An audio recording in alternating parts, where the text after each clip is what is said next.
pues se tomó la idea de decir, ¿y para qué transcribimos todo? Eso que se queda ahí en el expediente. No vamos a transcribir los puntos más relevantes de la demanda, los puntos más relevantes de los escritos de los terceros interesados y los puntos más relevantes de la autoridad responsable. Y se empezó a trabajar y ahora en la actualidad, les digo, las sentencias grandes son de 50 páginas. Pero así tenemos que trabajar en todo. En cualquier actividad en la que estemos, siempre debemos de pensar en esto, ¿no? Y pues debemos aceptar pues que nos podemos equivocar o que el documento o lo que sea, cualquier actividad que realicemos, se puede perfeccionar, ¿no? Entonces, una de las actitudes más importantes que se deben adoptar a la hora de realizar juicios críticos es la humildad, ¿no? Estar abierto a cualquier cuestionamiento. Inclusive, pues pedir que se cuestione ese documento, ¿no? Porque el cuestionamiento de ese documento, de cualquier tema, pues nos va a forzar a tener un mejor documento, ¿no? De esta manera, entonces, la persona continuará aprendiendo de todas las situaciones que se encuentren, ya sea para reforzar su idea o para cambiarlas. La discusión va a generar nuevas ideas, va a generar cambios, pero cambios positivos para todos, ¿no? En cualquier ámbito de competencia. Entonces siempre será muy importante pedir la opinión de los demás, obviamente, pues los que sean especialistas en ese tema. Después, apertura a las críticas, obviamente. Si voy a ser un pensador crítico, tengo que abrirme a las críticas, como yo les decía, ¿no? Por la misma razón, un pensador crítico tiene que ser capaz de escuchar opiniones contrarias a las suyas y atenderlas. Y en su caso, si son importantes y tiene razón la otra persona, pues incorporarlas, ¿no? Esas opiniones a nuestra actividad. Sin embargo, esto no significa que en todos los casos tengamos que aceptar las opiniones de los demás. Simplemente debemos tener una retroalimentación y escuchar a los demás. Y eso empieza desde la academia, como decían los griegos. Es que nosotros traíamos una cultura distinta. No les digo que en la primaria, pues en la primaria las niñas y los niños no son mayores de edad, pero en la universidad todavía podemos ir a algunas universidades y hay algunos profesores que dicen así es y punto. Y así lo tienen que hacer. Pero eso no es generar pensamiento crítico. Las mejores universidades en el mundo, pues el profesor dice, vamos a someter a discusión estos temas. Y se someten a discusión. Y las clases ya son muy prácticas. Por ejemplo, yo cuando fui a la escuela nadie me enseñó a hacer una demanda. Eso lo aprendí pues ya en otro lado. Nadie me enseñó, por ejemplo, a hacer un acuerdo de erradicación, un acuerdo de desechamiento. Entonces uno llega al tribunal y le dicen, ahora, a ver, hazme un acuerdo de desechamiento, un acuerdo de radicación, un acuerdo de requerimiento y pues uno se queda en ceros, ¿no? Y a mí eso, ¿dónde me lo enseñaron? Porque estamos acostumbrados en las universidades que el profesor dice esto es así, nos hablan de pura teoría y cuando llegamos ya a la realidad, pues no tenemos la práctica, inclusive tenemos la teoría pues simplemente de una sola posición, que es el profesor.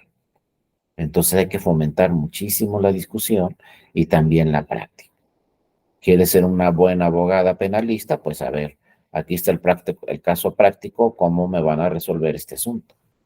¿Tú qué opinas, no? ¿Cómo resolverías este asunto? ¿Qué le pondrías a la demanda?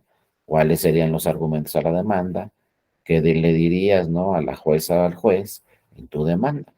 Y se discute con todos y seguramente en ese salón de clases va a salir una buena demanda en un caso que se planteó en esa clase, porque todos van a colaborar para que sus ideas se incorporen en esa demanda. Entonces, si en mi clase me enseñaron a hacer una demanda, pues cuando salga y ponga mi despacho de abogado o abogada penalista, pues por lo menos ya tengo la idea de cómo se hace una demanda y ya la discutimos todos en el salón con el profesor.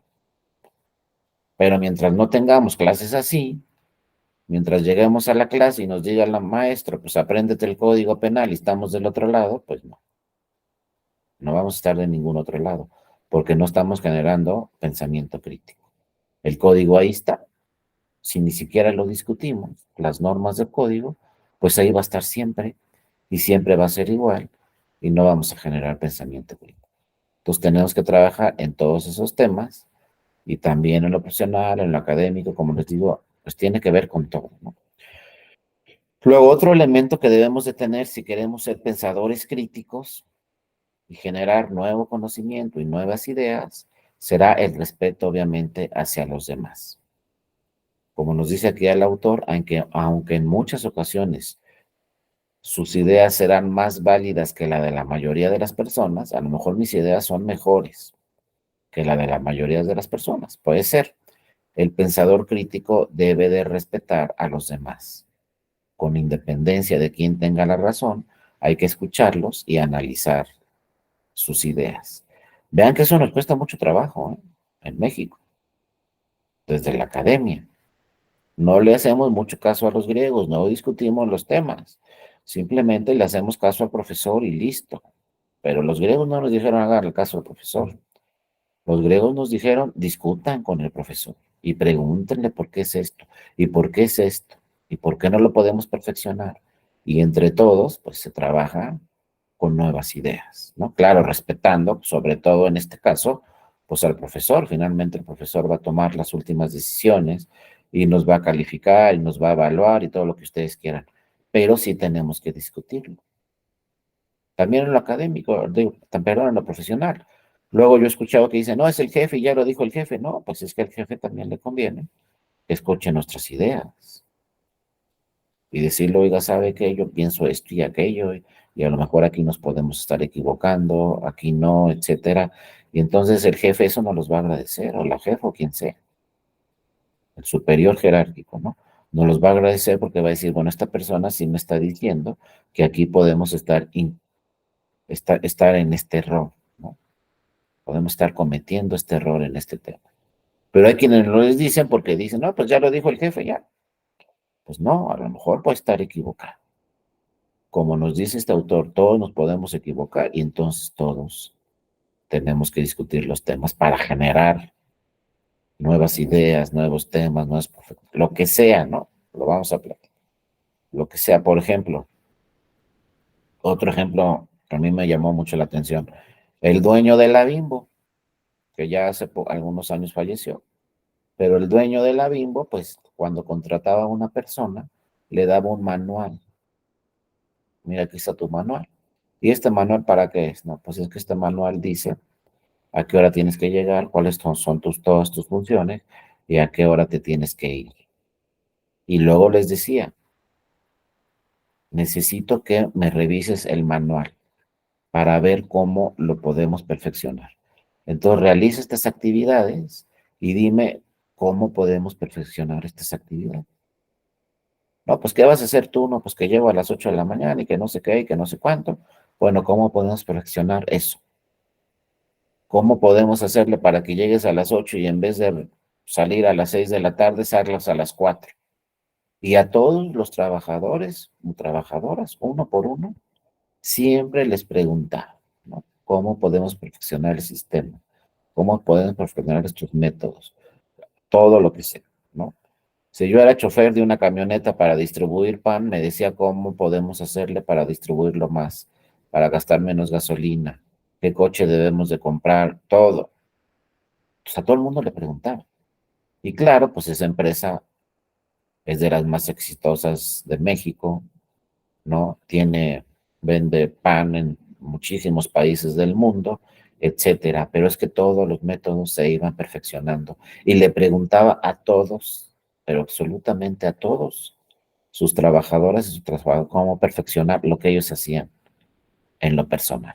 Desde el día que llegaban les decían, mira, te vamos a contratar, tu función va a ser esta, aquí te dejo un manual con todas tus actividades para que no se te pase ninguna, pero dime cómo lo podemos perfeccionar. Y ahí están, ¿no? Los resultados de su empresa. Digo, es una empresa a nivel mundial, la conocen en muchísimos países del mundo y ha competido con empresas las más importantes en ese ramo y les ha ganado y entonces hay distribución del pan de esa empresa, pues en todo el mundo, ¿no? Porque ha ido perfeccionando todos los sistemas. Seguramente llegó un momento que dijo, ¿y cómo podemos poner empresas en otras partes del mundo? Y los expertos le dijeron, y ahora tiene esa empresa en muchísimas partes del mundo, ¿no? Digo, él ya falleció, pero seguramente se siguen con esos sistemas de pensamiento crítico. Después, 4, voluntad para trabajar duro. No, pues eso sí, todos tenemos que tenerlo muy claro. Si nos gusta el pensamiento crítico, si queremos generar nuevas ideas, si queremos ir más allá de lo que ya se tiene, pues necesitamos trabajar más que los demás, ¿no? Una vez que queda aclarado las ideas, el pensador crítico debe de estar preparado para ponerlas a prueba mientras la acción. Bueno, ya dije, estas son ya lo discutimos, ya se generaron nuevas ideas, vamos a cambiar estos temas, pues hay que hacerlo, no solamente dejarlo en la discusión, hay que aplicarlo. Si mi trabajo de investigación ya 3, 4 compañeras o compañeros me dijeron, hay que ponerle así y asado, pues hay que ponerle eso que nos dijeron, no dejarlo solamente ahí, sino hacerlo, ¿no? Por lo tanto, el pensador crítico y el trabajo duro son dos habilidades que se refuerzan mutuamente. Y digo, ya falleció el dueño de la Bimbo, pero podríamos preguntarle si trabajó duro y nos va a decir, pues todos los días. Estaba ahí desde muy temprano y me iba muy tarde, ¿no? Ahí en mi empresa. Pues eso lo entendemos todos muy bien. Bueno, entonces ya luego entramos al tema de la epistemología. La epistemología a eso se refiere. Por ejemplo, un ejemplo que yo siempre tomo muy claro es que es 100% pensamiento crítico y 100% epistemología es la pandemia. Antes, crear una vacuna duraban 10 años, no podía ser menos. Después avanzó mucho la ciencia y para tener una nueva vacuna, el mínimo eran 5 años. Entonces imagínense cuando llegó la pandemia, que empezaron a discutir el tema los doctores de que no había vacuna, que no había vacuna, que no era pues, una enfermedad nueva, etcétera, un contagio nuevo, lo que sea, no había vacuna. Entonces empezaron las discusiones y decían, pues el máximo va a ser 5 años. Digo, a nosotros nunca nos los dijeron, ¿no? Porque pues no querían que se supiera. Porque imagínense la angustia de todas las personas en el mundo si les dicen, pues se tienes que esperar 5 años para la vacuna. Y a ver si llegamos, a ver si no llegamos, ¿no? Pero empezaron a trabajar con pensamiento crítico, empezaron a discutir los temas y pues se generaron nuevas ideas, se perfeccionó el procedimiento, etcétera, y tuvimos la vacuna pues en una fecha de más o menos 1 año y medio. Entonces vean, la ciencia con esa enfermedad o con esa pandemia avanzó de 5 años a 1 año y medio y además con éxito completo porque se pusieron las vacunas en 1 año y medio y pues sí funcionó, ¿no? Esa vacuna que también estaba el gran riesgo que nunca nos dijeron si iba a funcionar o no, pero sí funcionó. Inclusive las primeras vacunas que se empezaron a utilizar, creo que duraron 1 año en crearse, pero porque muchos especialistas, muchos científicos empezaron a trabajar a marchas forzadas y empezaron a trabajar con nuevas técnicas, con nuevas ideas, pero se discutió a nivel mundial por los mejores doctores del mundo cómo crear una vacuna en una fecha récord. Y eso muchas veces no nos dimos cuenta, pero fue una fecha récord. Si le hubieran preguntado a un especialista de esos, un científico de esos, oye, vas a tener la vacuna en 1 año, siempre hubiera dicho que no se puede. Pero la realidad, ¿no? Rebasó todo. Teníamos la pandemia ahí enfrente todos y dijeron los científicos, pues se juntaron de todo el mundo y dijeron, ¿saben qué? Pues vámonos a lo máximo. A ver, ¿no? ¿Cuál es el récord para crear una nueva vacuna? Porque mientras, pues estamos ahí todos y todas en peligro y pues esa es la epistemología, ¿no? Generar nuevo conocimiento, pero primero someterlo a discusión. Imagínense que ninguno de los científicos se hubiera reunido con otros científicos, pues no tendríamos la vacuna, hubiera sido imposible. Fueron ideas de todos y también se incorporó a los laboratorios que hicieran un gran esfuerzo, etcétera, y la sobreproducción, todo lo que ya ustedes revisaron, pero al principio, cuando empezó la pandemia, los primeros 2 o 3 meses, no salió en los medios de comunicación, pero todos los científicos del mundo, todos, dijeron, esto se va a tardar 5 años para tener la vacuna, pero vamos a buscarle por todos lados a ver si puede estar antes. Nunca nos dijeron, porque imagínense que nos digan, oigan, la vacuna va a durar 5 años, pues todavía no estaría. Todavía seguirían haciendo pruebas en este 2023, porque si empezamos en el 2020, pues a 2023 van 3 años, faltan dos. Pero la epistemología, la discusión, lo que decían los griegos, pues, se reunieron todos los especialistas del mundo, con todos los laboratorios del mundo, inclusive hubo 3 métodos distintos, 3 fórmulas distintas de la vacuna, pero empezaron ahí, ¿no? A salir las vacunas. Y entonces, bueno, la epistemología, ¿no? Como se dice aquí, es una reflexión sobre la producción de disciplinas científicas y del conocimiento científico. Ojo, la epistemología siempre habla de conocimiento científico.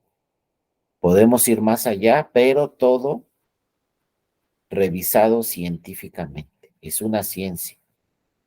No es que, ay, ya se me ocurrió, no se tiene que comprobar científicamente el avance, ¿no? Cualquier ciencia hay que comprobar científicamente que se avanzó, ¿no?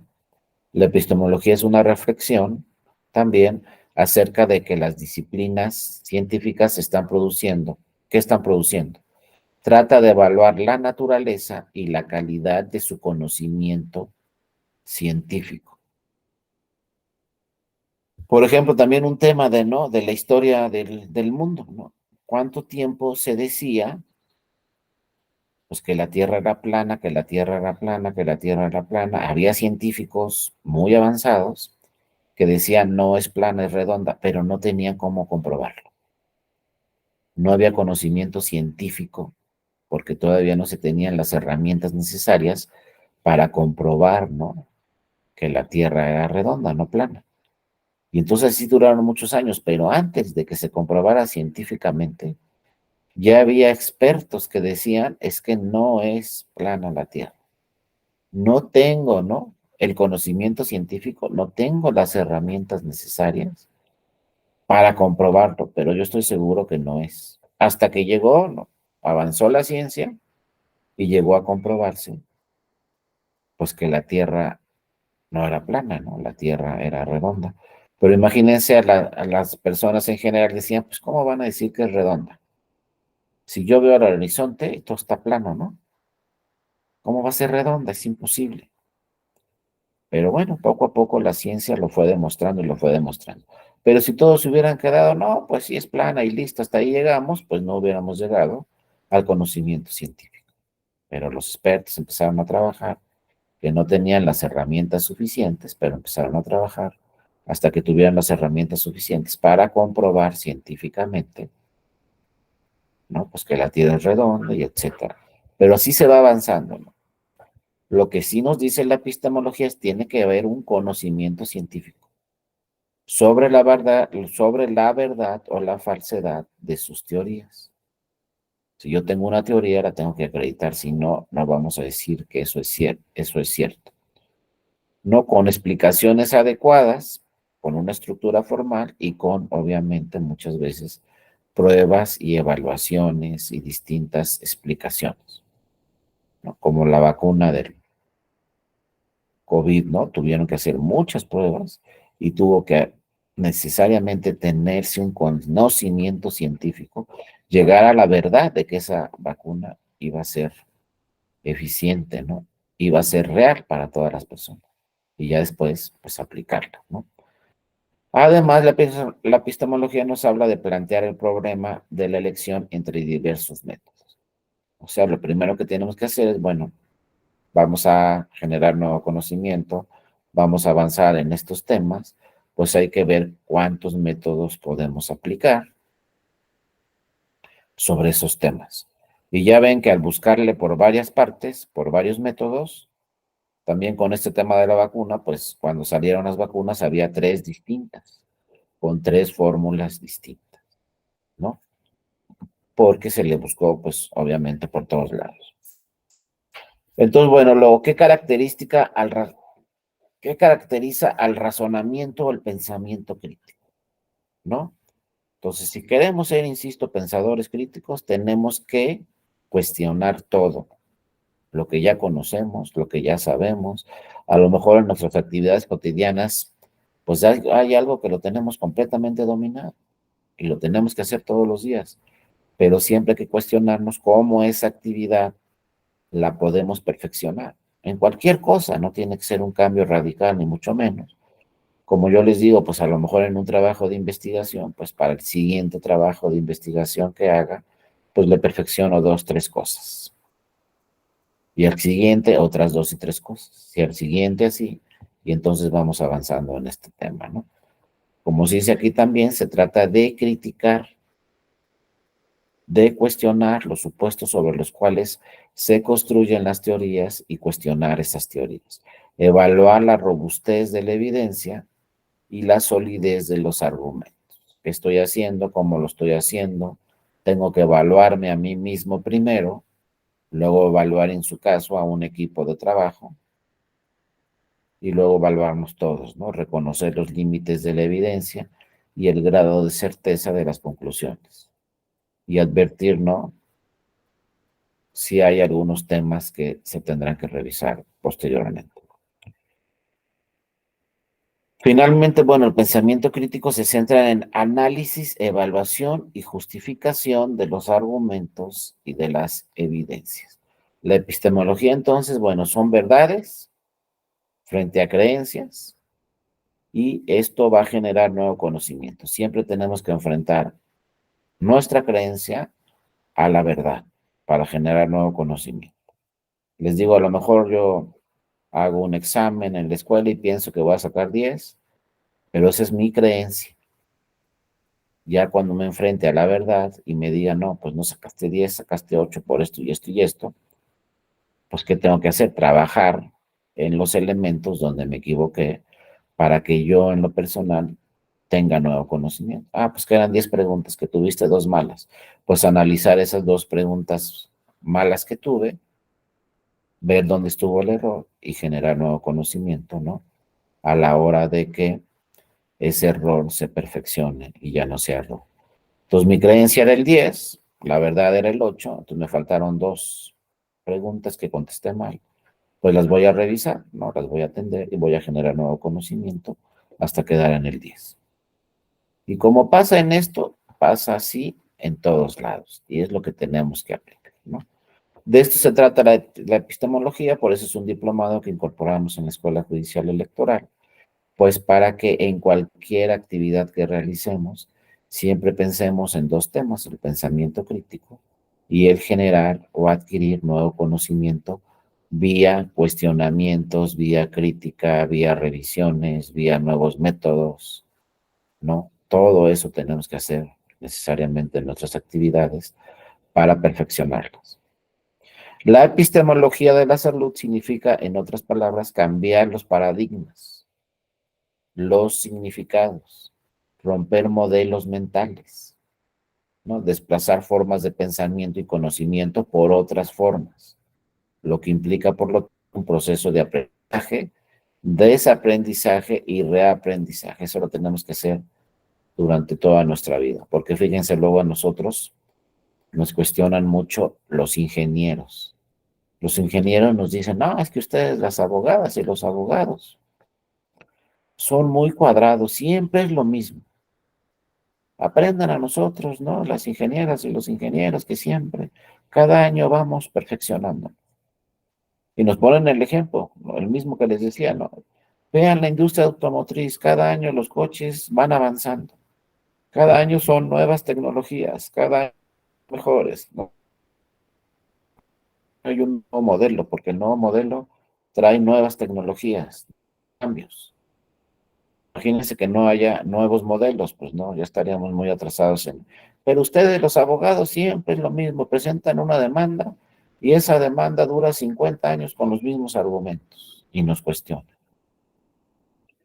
A veces pueden tener razón, a veces no pueden tener razón, pero es que a ellos los presiona la tecnología, ¿no? A ellos lo tienen que hacer a fuerzas y es una competencia grandísima, entonces, pues todos buscan nuevas tecnologías, nuevos perfeccionamientos para que su auto sea el mejor del mundo. ¿Y qué le modificamos? ¿Y qué le cambiamos? Y ya hasta el 2023, ahora bueno, ¿qué le vamos a cambiar? ¿Qué le vamos a perfeccionar?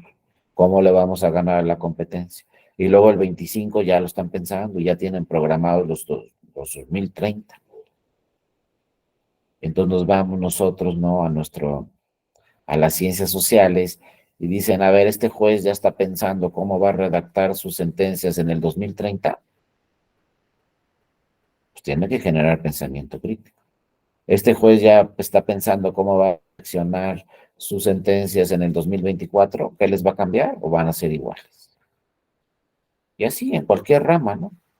Las clases que da este profesor van a ser las mismas que da hace 10 años o ya las perfeccionó con lo que sea. Y así es en todo, ¿no? Entonces nos dice la epistemología, hay que romper modelos mentales.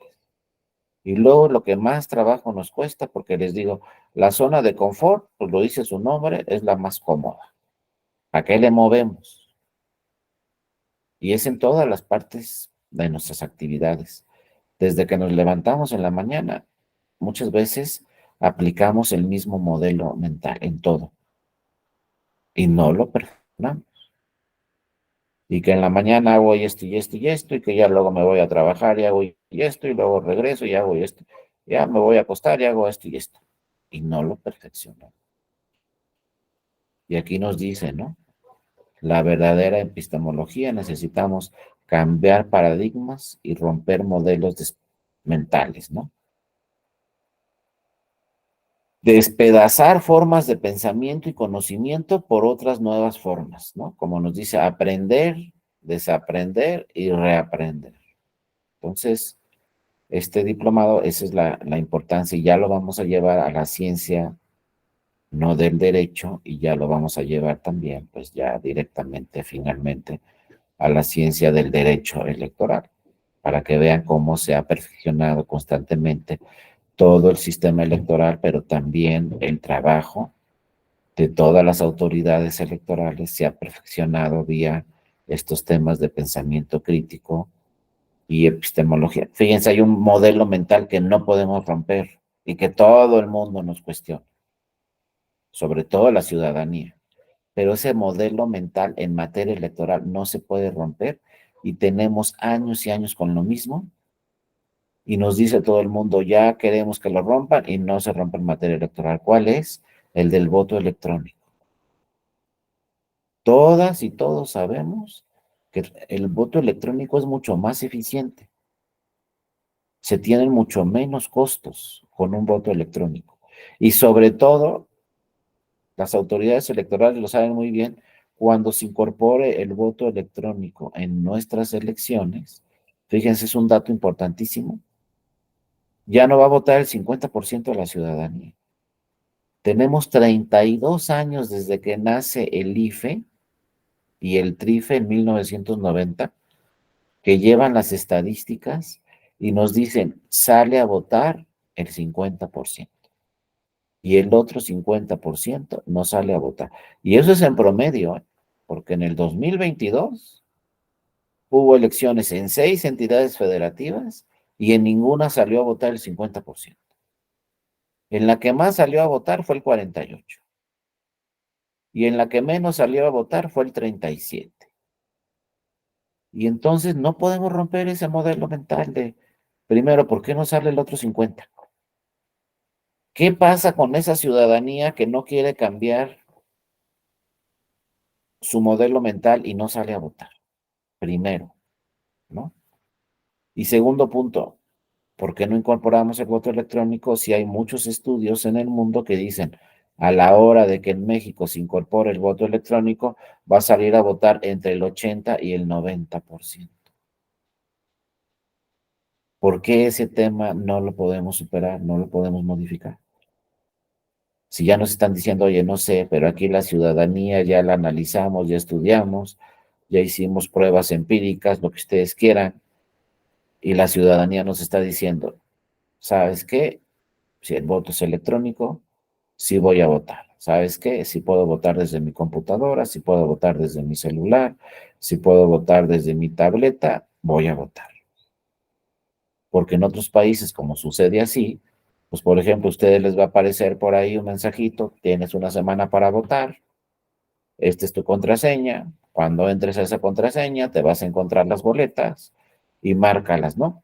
Tienes una semana.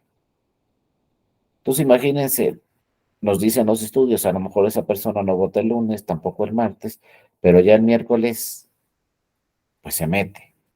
Ya va a ver ahí, ¿no? Las formas de votar y pues va a votar, porque es toda una semana, no es un día que hay que ir a la casilla, que hay que hacer una fila, que me van a dar mis boletas, que las tengo que marcar, que las van a guardar en una urna y que luego las tienen que contar una por una. Y nada más para la presidencia de la República en el 2024 se van a imprimir 96 o 97 millones de boletas. Nada más para la presidencial. ¿Y qué vamos a hacer nosotros? Contarlas una por una, las 96 millones, pero estaría bien, ¿no? Que votara 96 millones. Pues no, la estadística nos dice, va a votar un poco más de la mitad, pero hay que contar las 96 millones de boletas. Primero para mandarlas a las casillas, luego para cuando lleguen a las casillas, y luego en las casillas tenemos que decir estas se utilizaron, estas no se utilizaron. O sea, hay que contar las 96 o 97 millones de boletas que van a llegar a todas las casillas. Y luego dicen, por ejemplo, si yo les pregunto así, rápido, ¿quién cuenta los votos? A mí muchas veces me contestan el INE. Pues no es cierto. Los votos los contamos nosotros y nosotras. En el 2024 los votos los van a contar las ciudadanas y los ciudadanos que son nuestros vecinos y van a estar en la casilla. O en una de esas nos toca a nosotros estar en la casilla. Que por cierto, ahí entre paréntesis les mando ahí el mensajito, pues si los invitan a estar en una casilla, vaya, vale mucho la pena y están trabajando un día para su país, directamente para su país. Entonces, si los invitan a ser presidentas o presidentes de la casilla, pues valdría mucho la pena, ¿no? No digan que no acepten esa invitación, es solamente un día y vale mucho la pena estar en esa actividad. Y seguramente, pues si les toca, ¿no? Ahí la inicial y eso, pues los van a invitar, porque el INE lo que hace en primer lugar es buscar a las personas con mayor alto índice de escolaridad, que pues muchas veces se enfrenta en zonas rurales a que el índice de escolaridad es primaria, no encuentra personas con secundaria. Y si no encuentra personas con secundaria, pues tiene que estar ahí la casilla con puras personas que pues con muchos trabajos terminaron la primaria y ellos van a recibir los votos y ellos los van a contar y ellos van a llenar las actas y las van a firmar. Y esas actas que firman nuestras vecinas y nuestros vecinos son documentos públicos. La ley dice, las actas de escrutinio y cómputo son documentales públicas con valor probatorio pleno. Lo que firmen nuestras vecinas y nuestros vecinos va a ser el resultado de esa elección en esa casilla. Pero el INE no recibe los votos ni los cuenta. Ese es un gran error. Los votos los recibimos nosotros, la ciudadanía, y los votos los contamos nosotros, la ciudadanía. Y las actas las firmamos nosotros, la ciudadanía. Cuando ustedes llegan a su casilla en el 2024, que bueno, yo voy a llegar en este 2023 porque vivo en el Estado de México, pero cuando ustedes llegan a la casilla, todos los que vean ahí, ninguno es del IFE, ni uno, no hay nadie del IFE, que se llaman funcionarias y funcionarios, sí, se llaman funcionarios y funcionarios, pero nadie es del IFE, todos van a ser nuestros vecinos o nuestros vecinos. Y si falta uno, ¿quién lo va a sustituir? Alguien que está en la fila.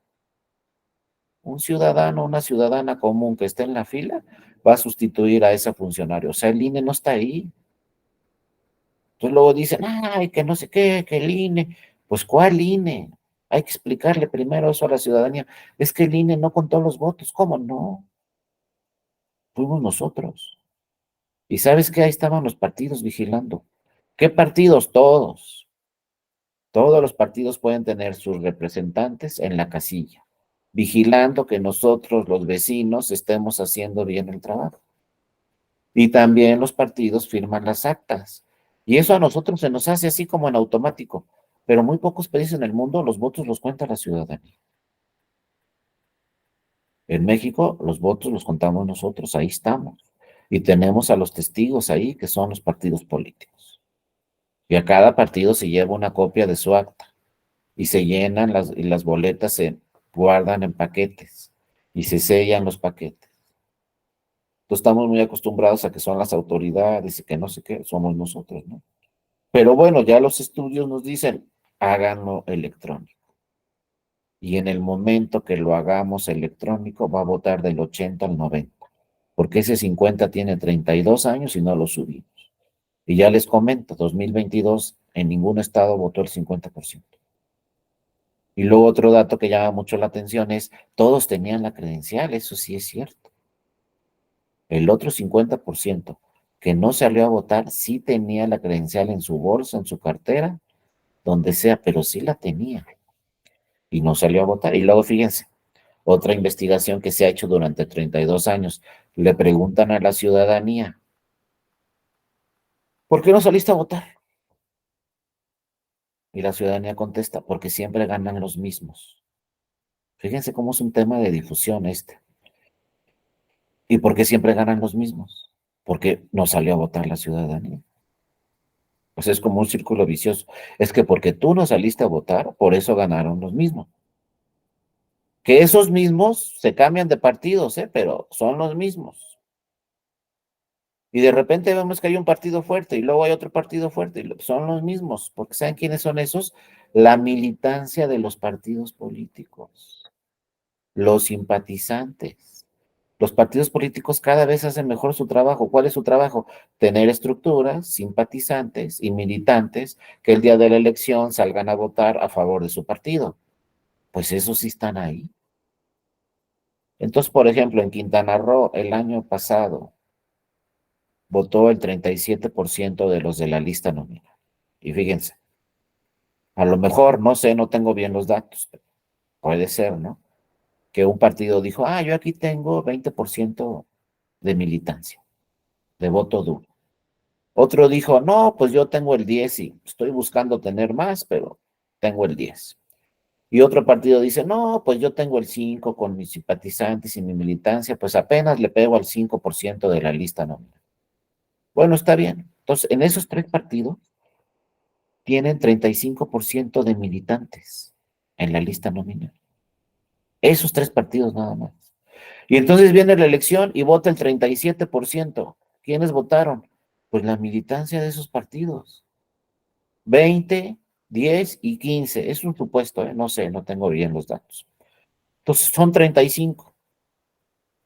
Y nos dicen, luego nos dicen los medios de comunicación, una afluencia muy buena en el Quintana Roo.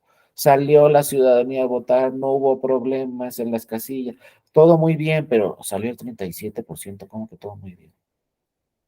Entonces, si un partido salió 20% su militancia, otro 10, otro 5, van el 35, el otro 2%, ¿quién es? La ciudadanía en general, la sociedad civil.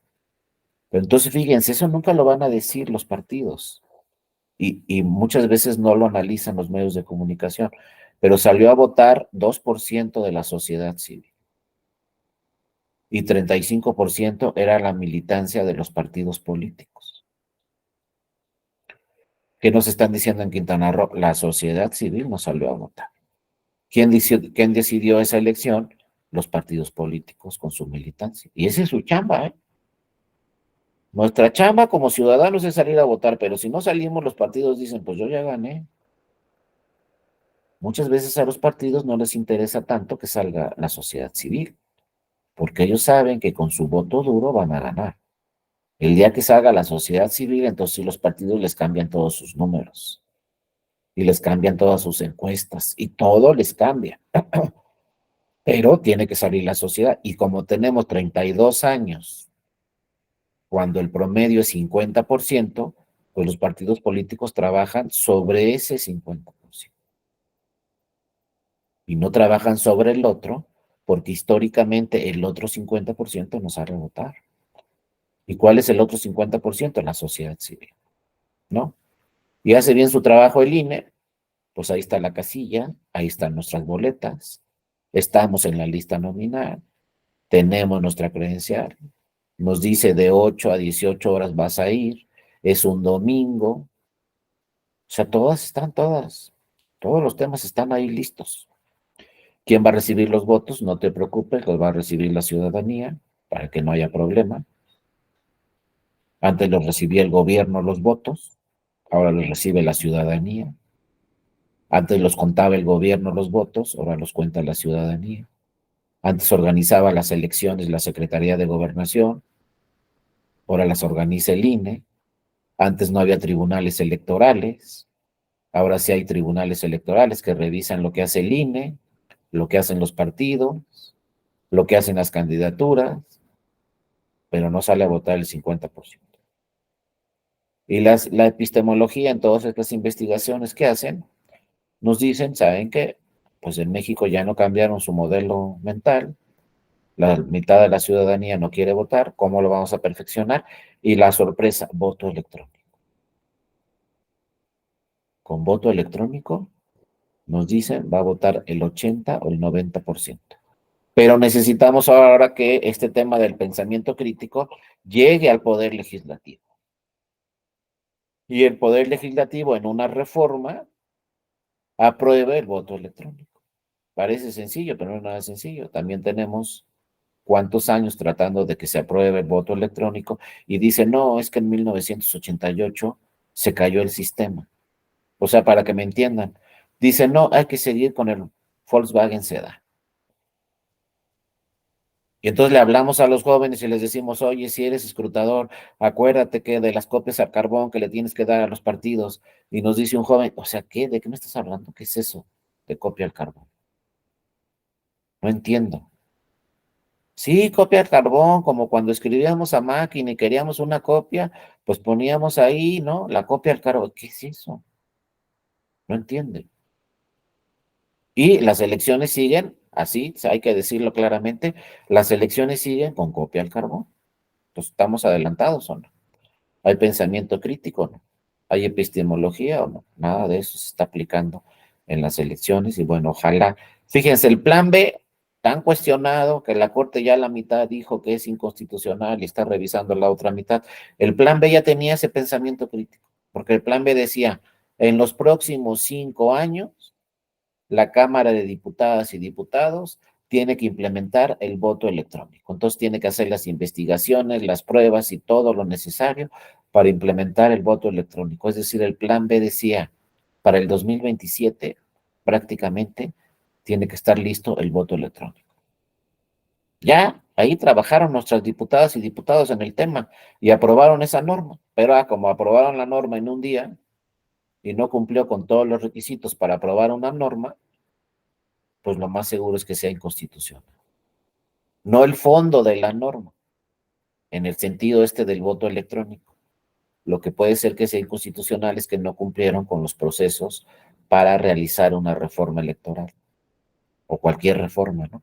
Como primera lectura, segunda lectura, revisión, aprobación, discusión. O sea, también ahí aplica el pensamiento crítico. No se discutió esa reforma. Se aprobó, como dicen ahí, en fast track y cuando se aprueba en fast track, pues es inconstitucional, porque no cumplió con lo que establece la ley para aprobar una reforma electoral. Entonces, en una de esas, la Suprema Corte nos va a decir, pues, ¿saben qué? La segunda parte del plan B también es inconstitucional. Y si nos llega a decir eso la Corte, entonces eso del voto electrónico, pues ya quedó en el aire, ya no va a aplicar. Entonces hay que esperar que pase 2024 y que las nuevas legisladoras y legisladores implementen este tema del voto electrónico. Pero si quieren un ejemplo de pensamiento crítico y un ejemplo de epistemología, de romper modelos mentales y crear nuevo conocimiento, es el voto electrónico. O sea que si a ustedes les toca ser diputadas o diputados, pues hagan todo lo posible, ¿no? para incorporar el voto electrónico en las elecciones y entonces vamos a dar un gran paso, vamos a generar nuevo conocimiento, nuevas ideas y la ciudadanía pues va a votar, que es lo más importante en este momento, ¿no? Que la ciudadanía vaya a votar. Yo no sé, pero yo le calculo que por lo menos sí vamos a avanzar un poco y en el 2024 vamos a votar como siempre, ¿no? Con nuestra boleta ahí la vamos a marcar, pero yo creo que sí vamos a llegar en el 2024 porque hay tanta difusión en este momento de la materia electoral. Todos los días se nos habla de elecciones, empezando por nuestro presidente. Ustedes vean las mañaneras y prácticamente todos los días se habla de elecciones o de candidaturas. Bueno, eso está funcionando y yo creo que sí vamos a tener un 60 o 65% en la elección presidencial. Por toda esta propaganda que se está realizando de las elecciones y todos estos temas, yo creo que sí le vamos a subir de ese 50 al 60 o 65, pero eso es lo que yo creo, ¿no? Habrá que esperar en el 2024 y ver de los 97 millones de personas que estamos en la lista nominal, pues si le alcanzamos a votar ahí un poco más de 50 millones. 60, ¿no? Sería un gran éxito si vota del 97 millones, 60 millones. Pero van a ver que sí, porque todos se están manejando y pues las redes sociales, todos los días, sin excepción, todos los días las redes sociales hablan de elecciones, de candidaturas, de la presidencia y falta un año. Entonces imagínense, todo este último año que nos falta, va a haber redes en redes sociales todos los días, se va a manejar el tema de elecciones, el tema de política, el tema de candidaturas, etcétera. Y entonces eso va a provocar por lo menos que pues la ciudadanía diga, no, pues ya me dijeron durante todo un año, me hablaron de la elección presidencial, pues voy a ir a votar. Entonces yo creo que sí vamos a subir un 65. Y también creo que en 2027 ya se va a incorporar el voto electrónico. Entonces, pues si vamos a votar, pues revisen muy bien la casilla, su boleta, todo, porque en una de esas es la última vez que votan así como hemos votado toda la vida, con una lista nominal y con una boleta de papel y que hay que marcarla y que hay que guardarla y que hay que contarla. O sea, puede ser que sea nuestra última experiencia en una casilla con boletas de papel, ¿no? Habrá que esperar. Pero todo esto habla, insisto, de este párrafo, cambiar paradigmas. Primer paradigma, ya la boleta no va a ser física, va a ser electrónica.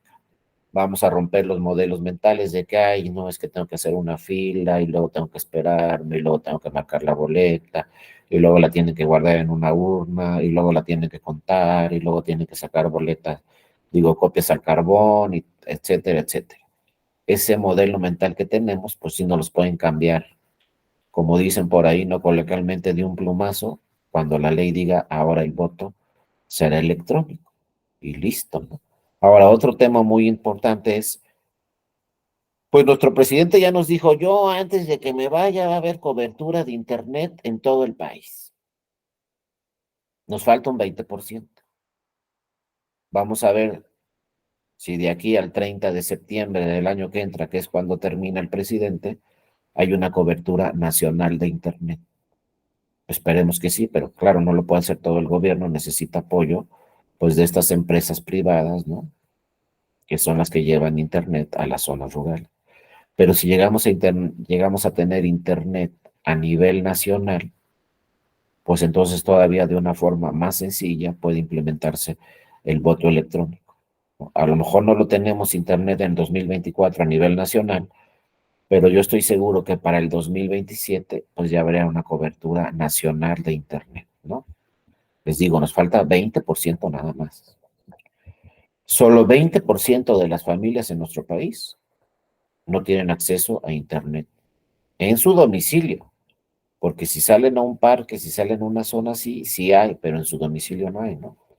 Entonces, si logramos ese 20% que nos falta, y yo creo que para el 2027 si lo logramos, pues ya va a haber una cobertura completa de internet y ya se puede implementar. Aunque fíjense, en Brasil, pues aplicaron el pensamiento crítico hace 20 años. Y en Brasil tienen voto electrónico desde hace 20 años. Ahora, en Brasil no tienen cobertura de internet en todo el país tampoco, pero lo que hacen en Brasil es que tienen urnas electrónicas que en las zonas donde no hay internet, pues llevan las urnas electrónicas. Y ahí se recibe el voto en forma electrónica y ya después se conecta a las redes de internet y pues ya llegan los resultados. Pero Brasil nos lleva 22 años de ventaja, ¿eh? El modelo mental Brasil lo rompió hace 22 años. Nosotros seguimos en la discusión, que sí, que no. Y ahora estamos peor, porque ahora la ley parece que ni siquiera la ley es conforme a la Constitución. Entonces, por más que la ley fuera muy tecnológica y esta ley que nos dice en 5 años tiene que haber voto vía internet, pues esa ley parece que ni siquiera va a quedar vigente, ¿no? Pero pues hay que trabajar todos esos temas. Y pues para esto, ¿no? Insisto, nos sirve el pensamiento crítico y para esto nos sirve la tecnología, ¿no? Aquí, como nos dice este autor, también es Raúl Ávila, fue un compañero de nosotros mucho tiempo aquí en la Escuela Judicial Electoral, pero después ya se fue a la Universidad de Tlaxcala. Pero bueno, él escribió mucho sobre estos temas y dentro de esos temas nos dice, ¿no? Que pues esto del pensamiento crítico y de la epistemología, como ya lo hemos venido platicando, es una disciplina que recupera reflexiones analíticas y críticas, como ya lo veníamos platicando, ¿no? Del origen socrático, recogidas por Platón, es decir, los griegos, en sus célebres diálogos, ¿no? Ya desde ahí se está hablando, ¿no?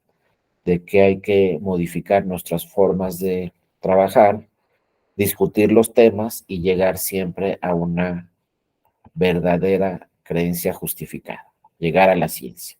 Y ahí se nos habló, ¿no? Platón lo decía, la academia, escuela filosófica idealista de la antigua Grecia. O sea, ahí nace la academia, en las discusiones que hacían las personas que se reunían para discutir algún tema y generar nuevo conocimiento. Pero imagínense, en la antigua Grecia pues no había tecnología prácticamente y no se pudo avanzar lo suficiente porque no tenían la tecnología necesaria para avanzar.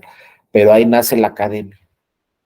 Si ahorita estamos hablando de la academia, es porque nació ahí, en la antigua Grecia, que era la reunión de las personas más sabias ahí para que discutieran problemas. Pero llegaban a discutir, no nada más a platicar y te felicito por este descubrimiento y te quedó muy bien y todo está muy bonito. No, se generaba crítica, cuestionamientos, que luego no estamos, les digo, muy acostumbrados a hacerlos, ¿no? A veces cuando nos enseñan algo, lo que sea, ay, qué bonito te quedó, felicidades, está excelente y no sé qué, pero nos quedamos a la mitad, ¿no? Luego muchas veces hasta nos ofendemos cuando nos dicen, oye, esto aquí está mal. No, no nos gusta, pero ¿por qué está mal, no? Si yo lo hice y tengo 5 años haciéndolo, pues no, es que los griegos nos dicen, ¿sabes qué? Critica para perfeccionarlos por su bien, ¿no? Esto no quedó bien, lo podemos perfeccionar así. Como nos dicen los ingenieros y las ingenieras, cada día le buscamos nosotros y cada día le buscamos. Y ya nos quedó el coche más moderno del mundo, al siguiente año ya le buscamos más cosas. Ya vimos cuáles son los defectos y los superamos y los agregamos. Ellos están súper acostumbrados, ¿no? Un ingeniero que les digan cada año cómo vas a perfeccionar este sistema. ¿No? Los que nos dedicamos a las ciencias sociales nos cuesta mucho más trabajo que alguien nos diga, oye, ¿cómo vas a perfeccionar este sistema? Es decir, ahora cómo vas a escribir mejor, o ahora cómo vas a redactar una sentencia mejor, ahora cómo este acuerdo del INE lo vas a hacer mejor, o ahora cómo este oficio lo vas a hacer, lo que sea, nos cuesta más trabajo. Pero las ciencias exactas, ¿no? O las ciencias como la ingeniería, la física, la química, esas ciencias, están muy acostumbrados esas personas a que cada año tienen que perfeccionar todos los sistemas. Y como les digo, ya me imagino a todos los especialistas cuando les dijeron, no, pues ¿saben qué? Olvídense de la vacuna en 5 años, tiene que estar antes. Y empezaron a trabajar, empezaron a trabajar, empezaron a trabajar. Y las primeras vacunas estaban 1 año, tardaron en crearlas, en vez de 5 años, ¿no? Entonces, pues, les digo, esto viene desde la antigua Grecia y lo tenemos que seguir. La Academia de Atenas, así se llamaba, ¿no? Se caracteriza por la vuelta al método socrático mediante el empleo de la ironía, la interrogación y la duda.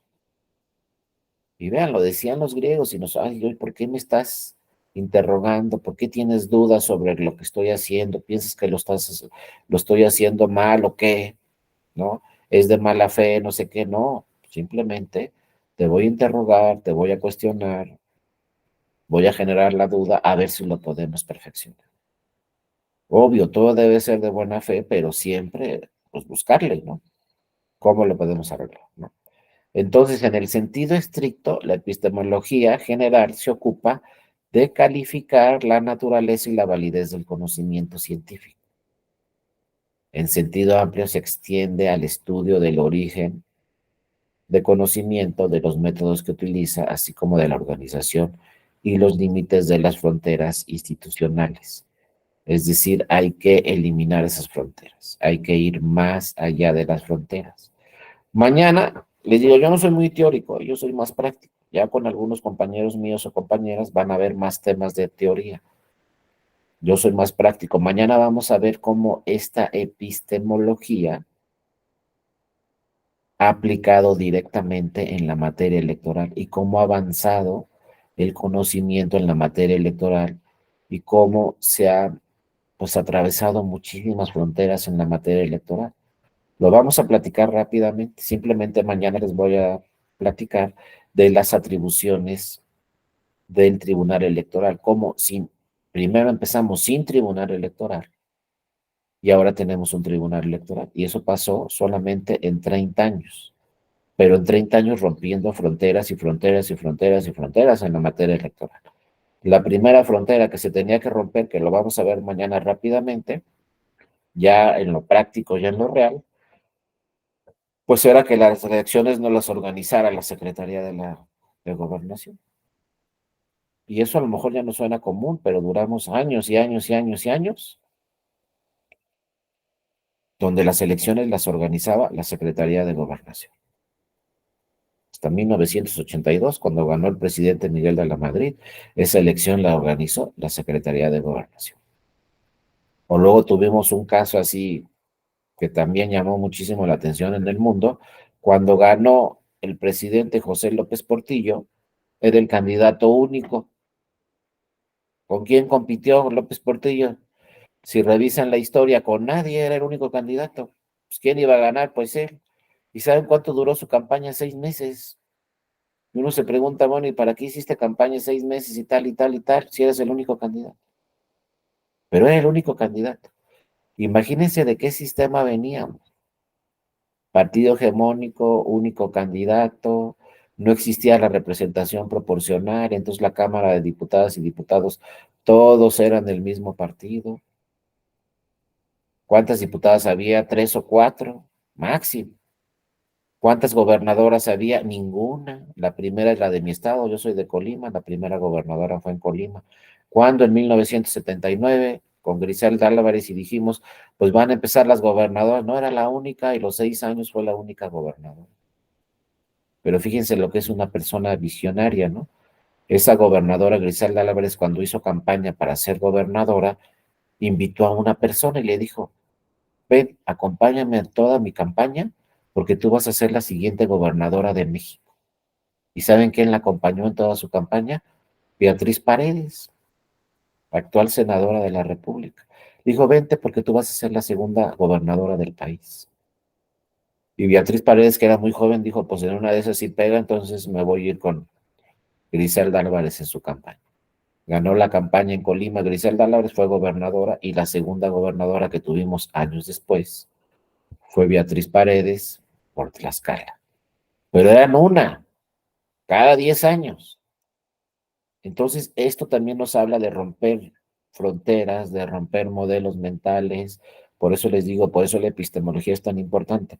Mañana vamos a ver rápidamente, pues, qué ha pasado con el tribunal desde que nace, el primero en 1987 hasta la actual, y todo lo que se ha trabajado vía este nuevo conocimiento, vía romper fronteras institucionales, fronteras legales, fronteras constitucionales, cambiar, ¿no?, la mentalidad también de las legisladoras y los legisladores, de los partidos políticos, los partidos políticos tradicionalmente no les gustaba, por ejemplo, a ver si nos da tiempo de platicarlo mañana, tradicionalmente no les gustaba registrar mujeres, y no les gustaba registrar mujeres, y no les gusta, y no las registraban.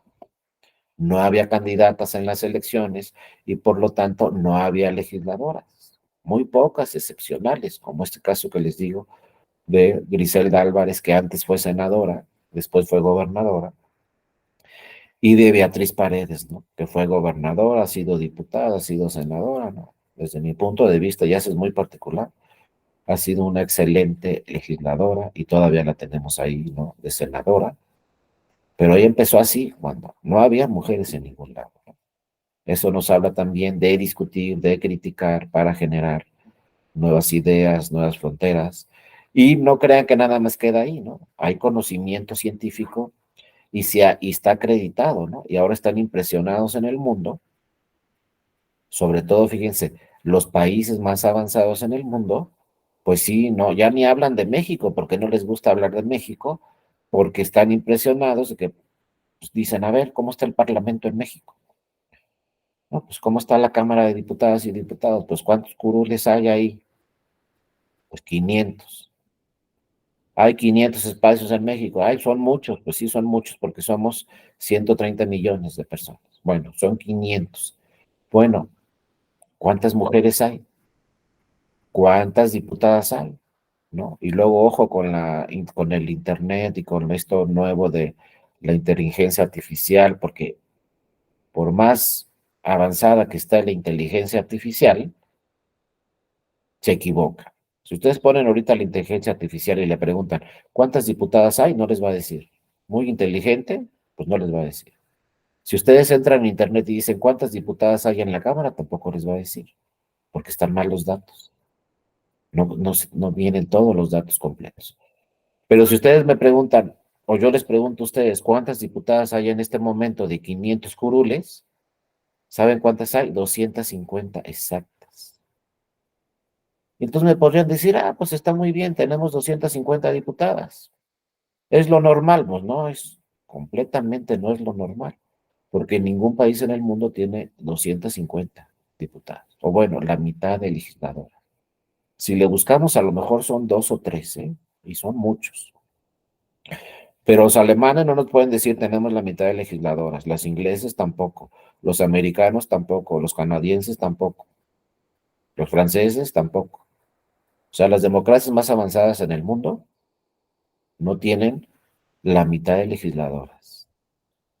Los países anglosajones, ¿no? Que son los más avanzados, donde en todo la ciudadanía participa directamente, no tienen 250 legisladoras o la mitad en sus parlamentos. En México sí. ¿Y ahora cuántas senadoras son? ¿Cuántos escaños hay en el Senado de la República?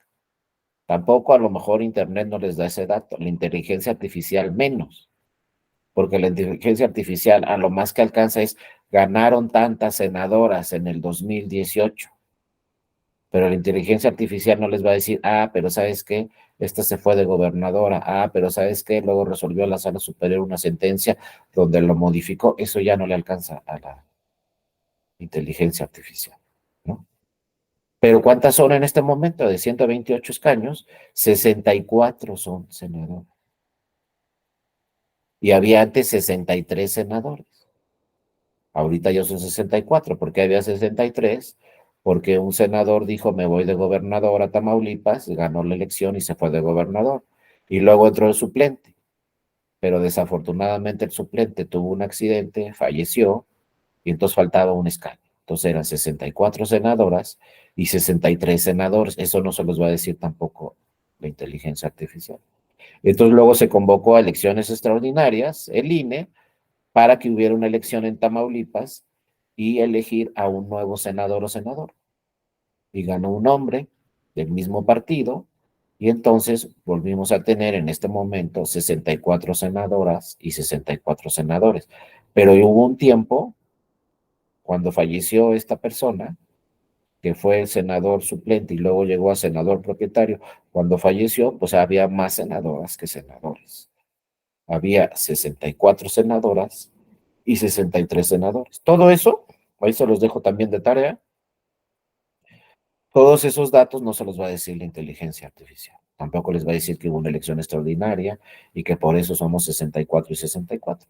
Y luego otro dato muy interesante, ¿saben cuántos votaron en la elección extraordinaria para el Senado de la República en Tamaulipas para elegir ese nuevo senador? ¿Saben cuántos votaron de la lista nominal? Que fue hace 3 meses esa elección, 17% de los de la lista nominal. Entonces, prácticamente en Tamaulipas los que votaron fueron, pues la mayoría, el voto duro de un partido político. Y entonces llegó el senador de ese partido político porque la sociedad civil pues no salió a votar en Tamaulipas y entonces tenemos actualmente un nuevo senador que es senador, pero con una votación del 17%, que no me acuerdo exactamente cuántos votaron por él, pero todos los votos fue el 17% para todas las elecciones. Entonces vamos para atrás. Imagínense que ustedes les digan, pues es que en su estado falta un senador. Pues vamos a convocar una elección extraordinaria en su estado porque falta un senador o senadora y que vayan a votar solamente el 17% de la lista nominal. Algo está pasando ahí, ¿no? Pero bueno, ganó. Y en este momento, pues podemos hablar también de 64 senadoras y de 64 senadores. Exactamente, ¿no? Parece así que fue intencional, pero no. Por diferentes circunstancias, tenemos exactamente la mitad de diputadas y exactamente la mitad de senadoras en el Congreso de la Unión. Y en los estados hay varios congresos estatales, no sé si les toque a ustedes en su estado o no, pero hay bastantes congresos estatales donde hay más diputadas que diputados. Pero se tuvieron que romper muchísimas barreras, como dice aquí, se tuvieron que romper muchísimos temas históricos en nuestro país para llegar a esas cifras donde en varios estados tenemos más diputadas y en el Congreso de la Unión tenemos exactamente la mitad de diputadas y exactamente la mitad de senadoras. Y ahora, ¿qué creen? Que a los partidos políticos ya les gusta registrar candidatas porque ganan las elecciones. Y por primera vez también, históricamente, en el estado de Aguascalientes, que fue el primero, se imprimió una boleta para la elección de la gobernatura con puras mujeres. Obviamente, en este momento en Aguascalientes tenemos una gobernadora mujer, porque en su boleta todas eran mujeres. Y fíjense, esa yo tuve el gusto de conocerla. Les voy a platicar rápidamente, porque ya se nos acaba el tiempo, pero se los digo rápidamente. Esa gobernadora se llama Teresa Jiménez. Y yo de repente fui al PAN hace muchos años a dar un curso y me dijeron, le vamos a presentar a nuestra candidata a diputada federal. Y otra vez se la vamos a presentar. Y otra vez, y yo dije, pues qué insistencia. Y cuando me la presentaron, me dijo, hola, ¿cómo estás? Soy Tere y tengo 27 años. Y estoy compitiendo en el distrito más fuerte de Aguascalientes, el distrito 1 de la capital, y estoy compitiendo con un político que ha ganado todas las elecciones siempre. Y ella tenía 27 años y le ganó a ese político. Y entonces fue diputada federal. Después dijo, me voy a lanzar para presidenta municipal de la capital. Pues ya debe haber 30 años, 31 por ahí. Ganó la presidencia municipal. Después dijo, me voy a reelegir. Ganó la reelección. Entonces fue 6 años presidenta municipal. Y luego dijo, ahora voy para gobernadora. Fue para gobernadora. En todos los demás partidos dijeron, también vamos a registrar mujeres. Todos registraron mujeres y ganó el gobierno de Aguascalientes. Es la actual gobernadora y tiene menos de 40 años, ¿no? Entonces, ¿qué quiere decir eso? Que el partido dijo, no, la vamos a registrar en todas las candidaturas. Y ganó todas sus candidaturas. Entonces, para la fecha se rompió ese tema y ahora los partidos dicen, no, en muchos estados nos conviene registrar mujeres porque las elecciones las están ganando las mujeres. ¿Qué pasa en el estado con la lista nominal más grande de México? El Estado de México. Lista nominal de 13 millones. Ya vamos a tener la elección, ¿no? El 4 de junio. Vean la boleta, solamente hay 2 candidatas, las dos son mujeres. Ustedes se hubieran imaginado hace 20 años que en el Estado de México la boleta solo iba a tener mujeres, pues tiene 2 nada más. Entonces, ¿qué va a pasar aquí en el Estado de México? Vamos a tener una próxima gobernadora, que va a ser la número 10 en el país. Pero esto es pensamiento crítico, generar nuevo conocimiento discutir los temas. Al principio había una barrera muy grande de los partidos políticos por registrar mujeres, y ahora nadie les tiene que decir, ellos solitos deciden registrar mujeres en todas las elecciones.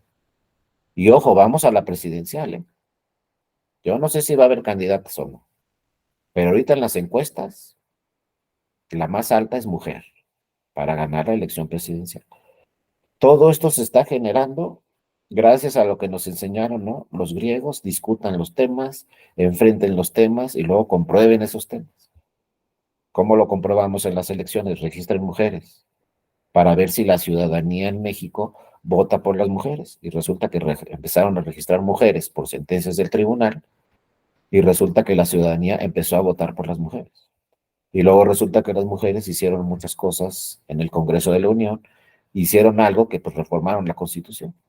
Y ahora la Constitución dice: paridad de género es un principio constitucional. Y para el 2024 todos los partidos políticos están obligados a registrar 50% de mujeres en todas las elecciones, tanto propietaria como suplente. Hasta allá llegamos, ¿no? Ese es un tema, pero mañana vamos a platicar cómo esta epistemología y este pensamiento crítico, pues cómo ha ido modificando todo el sistema electoral. Les digo, empezamos sin INE, empezamos sin tribunal, y vamos a platicar mañana pues hasta dónde ha llegado el tribunal y todo lo que puede hacer el tribunal vía el pensamiento crítico, sobre todo del poder legislativo, porque todas las atribuciones que tiene el tribunal electoral pues son gracias a que lo dice la Constitución. Y si lo dice la Constitución es porque el poder legislativo reformó la Constitución y creó el tribunal, y luego le dio más atribuciones, y luego le dio más atribuciones, y bueno, ahí está así la institución. Pues mañana vamos a platicar de eso, un poco del INE y un poco del tribunal. Bueno, compañero, yo siempre he pensado que es mejor acabar antes, pero que quede claro, a seguirnos y que ya nadie ponga atención y que todos tenemos actividades, estamos empezando el día, todos tenemos muchas cosas que hacer seguramente.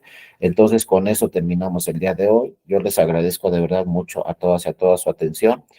Y las láminas que vimos hoy y las que vamos a ver mañana y algunas otras que están en esta presentación, si ustedes las quieren, con todo gusto, escríbanme a mí, aquí a mi correo electrónico dario.mora@te.gov.mx.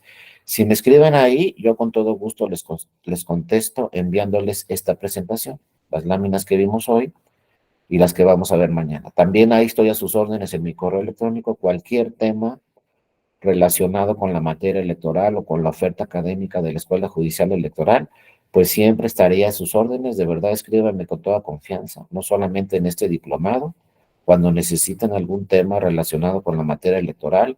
Si está a mi alcance, con todo gusto, estoy ahí a sus órdenes. De verdad les agradezco a todas y a todos mucho su atención el día de hoy. Y como dicen en la tele, no se les olvide, nos vemos mañana a la misma hora y en el mismo canal. Que tengan un excelente día, les mando un abrazo y nos vemos mañana. Cuídense mucho. Hasta luego, y le agradezco mucho a la maestra Carolina que le dio seguimiento a esta presentación.